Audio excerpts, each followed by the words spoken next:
बिहार वासियों के लिए बड़ी खुशखबरी, वृद्धा पेंशन 400 रुपए से बढ़कर के 1100 रुपए प्रति महीना हो गया है। वीडियो में आगे बताएंगे वृद्धा, विधवा और दिव्यांग के लिए क्या नियम बदला है, कितना बढ़ोतरी हुई है। जन स्वराज पार्टी के सूत्रधार प्रशांत किशोर लंबे समय से बिहार सरकार से मांग कर रहे थे कि वृद्धा पेंशन अभी महंगाई के हिसाब से 400 रुपए बहुत कम है, इसे बढ़ा करके 2000 रुपए कर देनी चाहिए। बिहार सरकार ने 2000 के जगह 1100 रुपए की है। तो आपको बता दें, विधवा, वृद्धा और दिव्यांग के लिए, तीनों ही श्रेणी के लोगों के लिए पेंशन को 400 रुपए से बढ़ा करके 1100 रुपए किया है। अभी प्रशांत किशोर का बयान आया है, अगर हम सत्ता में आएंगे, बिहार के बूढ़े, दिव्यांग और विधवाओं को पेंशन 2000 रुपए प्रति महीना मिलेगा।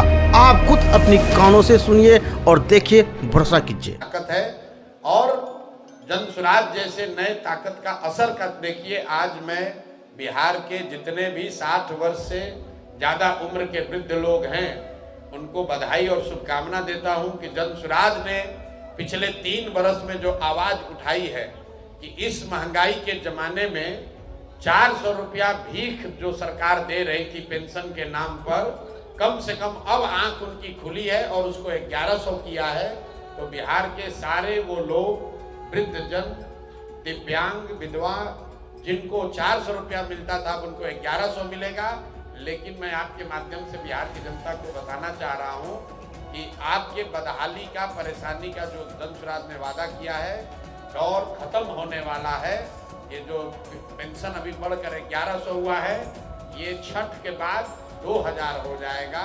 और सिर्फ पेंशन की बात नहीं है, ये लोकतंत्र की ताकत है। जैसे ही विकल्प सामने दिखेगा तो निश्चित तौर पर सभी दलों को कुछ न कुछ काम करना पड़ेगा। सरकार पर दबाव है कि अगर काम नहीं करोगे तो जनता तीसरे किसी विकल्प को चुन लेगी। तो जन स्वराज को इस बात की खुशी है, चुनाव जब होगा तब होगा, कौन जीतेगा कौन हारेगा, लेकिन ये प्रयास जो है ये ऑलरेडी आज कम से कम 25-30 लाख लोग, हालांकि बिहार में 1.25 करोड़ लोग हैं जो 60 साल से ऊपर के हैं, दिव्यांग हैं या विधवा कैटेगरी में हैं, लेकिन करीब 25 लाख लोगों को ये पेंशन मिलता है।